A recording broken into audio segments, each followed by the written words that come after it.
School চাকরি প্রার্থীদের জন্য আজকের ভিডিওটা কিন্তু বেশ গুরুত্বপূর্ণ। তাই প্রথম থেকে প্রত্যেকে শেষ পর্যন্ত ভিডিওটা দেখবে এবং বেশি বেশি করে লাইক কমেন্টও শেয়ার করে দিও। আর যারা নতুন অবশ্যই চ্যানেলটা কিন্তু সাবস্ক্রাইব করতে ভুলো না।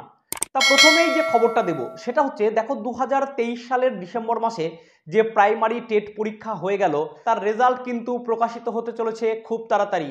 সম্ভবত সামনের সপ্তাহে কিন্তু আসতে চলেছে তার অ্যান্সার কি। তারপর 7 দিন সময় দেওয়া হবে সেই অ্যান্সার কি চ্যালেঞ্জ করার জন্য। এবার কমিশন যদি মনে করে কারো কারো উত্তর সঠিক, তবে সেই ক্ষেত্রে সেই উত্তর চেঞ্জ করে আবার কমিশন পরের সপ্তাহে হয়তো রেজাল্ট নিয়ে আসবে। অর্থাৎ তখন যে রেজাল্টটা প্রকাশ করা হবে সেটাই হচ্ছে ফাইনাল রেজাল্ট। তাই সামনের সপ্তাহে প্রাইমারি টেটের যে রেজাল্টটা আসছে তার জন্য কিন্তু 1 সপ্তাহ সময় দেওয়া হবে চ্যালেঞ্জ করতে। তোমাদের কারো কারো যদি মনে হয় কমিশনের দেওয়া উত্তর ঠিক নেই, তাহলে তোমরা অবশ্যই চ্যালেঞ্জ করবে এবং পরবর্তীকালে কমিশনের সঠিক মনে হলে তোমাদের উত্তরটা নেওয়া হবে এবং তারপর আসবে তোমাদের ফাইনাল রেজাল্ট। তবে এখনও কিন্তু 2022-এর প্রাইমারি টেট পাস প্রার্থীদের ইন্টারভিউ কিন্তু নেওয়া হয়নি। তারা ক্রমশ আন্দোলনের চাপ বাড়াচ্ছে। তাদের ইচ্ছা ছিল শুধুমাত্র 2022 সালের টেট পাস ডিএলএডদের ইন্টারভিউ নিতে হবে এবং ভ্যাকান্সি দিতে হবে 50,000। তবে কমিশন কিন্তু এই বিষয়টা নিয়ে চুপ। ইতিমধ্যেই যা খবর পাওয়া যাচ্ছে তাতে করে 2023-এর রেজাল্ট যদি বের হয়ে যায় তাহলে 2022 প্লাস 2023 এই দুটো সালের ক্যান্ডিডেটই কিন্তু ইন্টারভিউতে অংশগ্রহণ করতে পারবে। আর তখন ইন্টারভিউ দেবার জন্য প্রার্থীদের সংখ্যাটা কিন্তু প্রচুর বেড়ে যাবে এবং কম্পিটিশনও বেড়ে যাবে। আর কমিশন কিন্তু সেই দিকটাই মাথায় নিয়ে এগোচ্ছে, যাতে করে সামনে যে ইন্টারভিউটা নেওয়া হবে সেখানে 2022 এবং 2023 দুটো সালের প্রার্থীদেরই কিন্তু একসাথে ইন্টারভিউতে ডাকবে। তাতে করে 2022 সালে যারা প্রাইমারি টেট পাস করেছে তাদের চাপ একটু বেড়ে গেল। তবে ভ্যাকান্সি কত আসবে সেই বিষয়ে কিন্তু কমিশন মুখ খোলেনি। যদিও প্রার্থীদের দাবি, গৌতম পাল মহাশয় বলেছিলেন 50,000 ভ্যাকান্সি আছে, সেই ভ্যাকান্সিতে কিন্তু ইন্টারভিউ নিতে হবে।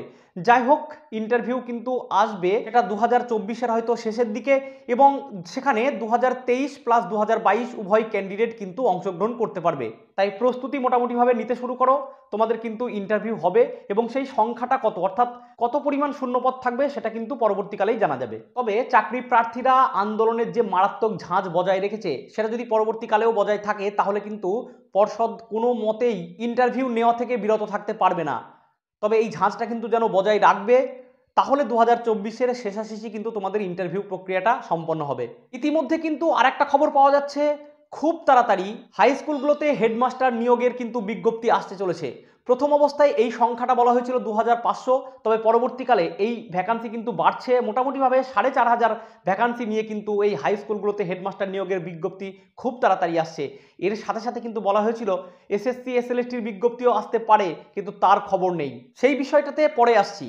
তবে এই যে হেডমাস্টার নিয়োগ হতে চলেছে এখানে কিন্তু কোনো ফ্রেশার্স প্রার্থী অংশগ্রহণ করতে পারবে না। এখানে শুধুমাত্র যে সমস্ত শিক্ষকরা চাকরি করছেন বহুদিন ধরে, তাদের অভিজ্ঞতা যদি 10 বছর হয়ে যায়, তারাই সম্ভবত এখানে অংশগ্রহণ করতে পারবেন। তাই ফ্রেশার্স চাকরি প্রার্থীদের কিন্তু এটাতে কোনো লাভ হবে না। যাই হোক, ইতিমধ্যেই কিন্তু মাদ্রাসা সার্ভিস কমিশনের প্রাইমারি টেট, আপার টেট 9, 10 এবং 11, 12-এর এসএলএসটি সম্পন্ন হয়েছে। এই নিয়ে বিতর্কও কিন্তু হয়েছে বেশ কিছু। এর রেজাল্ট কিন্তু এখনো প্রকাশ হয়নি, তবে সম্ভবত ভোটের পরপরই কিন্তু এর রেজাল্ট আসতে চলেছে।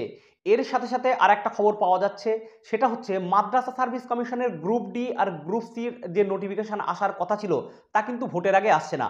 সম্ভবত ভোটের পর যখন এসএলএসটি এবং আপার প্রাইমারি ও প্রাইমারি টেটের রেজাল্ট বের হবে তারপরেই কিন্তু অল্প সংখ্যক ভ্যাকান্সি নিয়ে এই গ্রুপ ডি ও গ্রুপ সি আসতে পারে। তাই যে সমস্ত চাকরি প্রার্থীরা এই পরীক্ষা দেবে বলে প্রিপারেশন নিচ্ছ তারা কিন্তু প্রস্তুতি চালিয়ে যাও, কারণ এসএলএসটি আর মাদ্রাসা সার্ভিস কমিশনের প্রাইমারি ও আপার প্রাইমারি টেটের রেজাল্ট বের হলেই তোমাদের নতুন নোটিফিকেশান কিন্তু গ্রুপ ডি গ্রুপ সির আসবে। এবার আসি আর একটা নতুন বিষয় নিয়ে।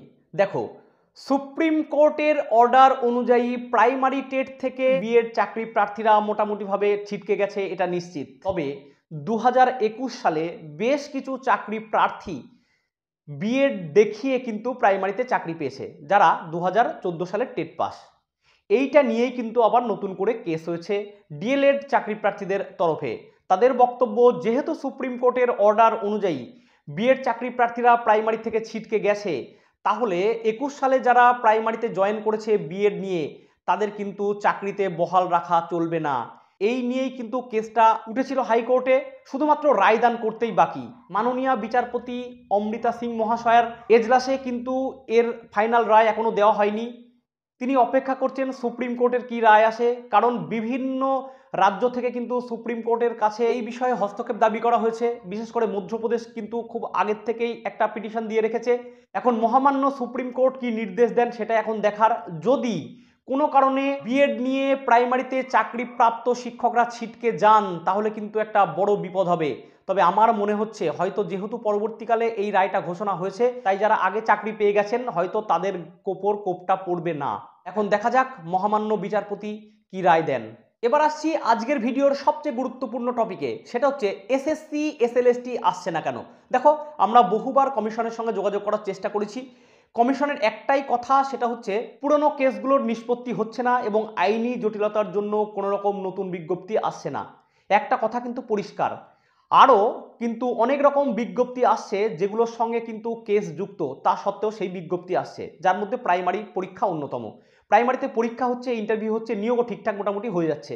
দেখো 2014 থেকে 2024 সাল পর্যন্ত 9 করে প্রায় 1 লক্ষ প্রাইমারিতে নিয়োগ হয়ে গেল, কিন্তু 2016 সালের পর কোনো রকম এসএসসি এসএলএসটি আসছে না। 2016 সালে যে লাস্ট নিয়োগ হয়েছে সেখানেও কিন্তু প্রচুর ঝামেলা রয়েছে।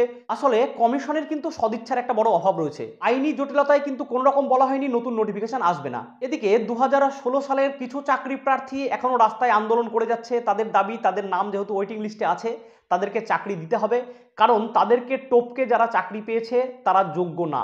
এদিকে রাজ্য সরকার কিন্তু কোনো মতেই সেই সমস্ত চাকরি প্রার্থীদের বাদ দিতে চাইছে না।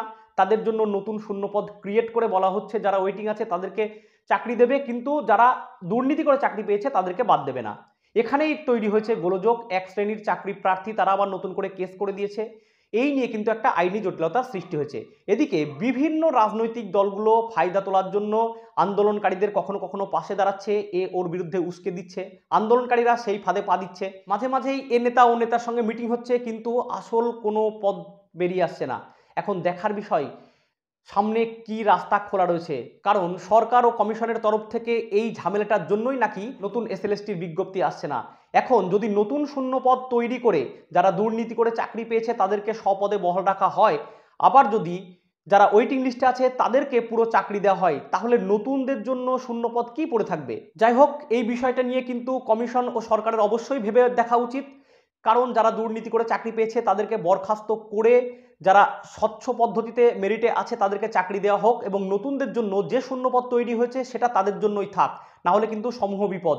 যাই হোক, শুধুমাত্র এই সব কথাই কিন্তু সরকার বা কমিশনের টনক নড়ছে না। এর জন্য চাকরি প্রার্থীদের তরফ থেকে, দেখো আমি স্ক্রিনের উপর দিয়ে দিচ্ছি, 20 তারিখে কিন্তু একটা মহা মিছিলের আয়োজন করা হয়েছে। যে সমস্ত চাকরি প্রার্থী শিক্ষক হওয়ার স্বপ্ন দেখছো তারা অতি অবশ্যই কিন্তু এই মহা মিছিলে যোগ দাও। মার্চের 20 তারিখে আন্দোলনের মাধ্যমেই কিন্তু তোমাদের পরীক্ষা ছিনিয়ে নিয়ে আসতে হবে।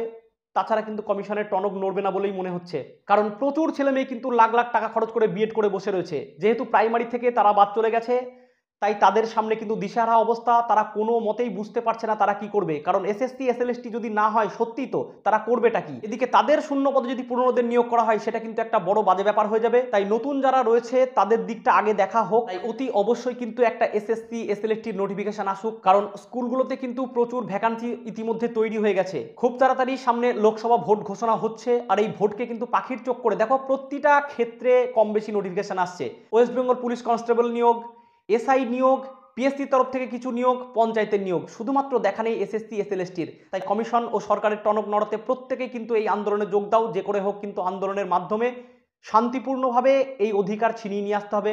আর বেশি কিছু বলছি না, আজ এটুকুই। টাটা, ভালো থেকো। প্রত্যেকে নতুন কোনো খবর পেলে অবশ্যই তোমাদের সামনে তুলে ধরবো।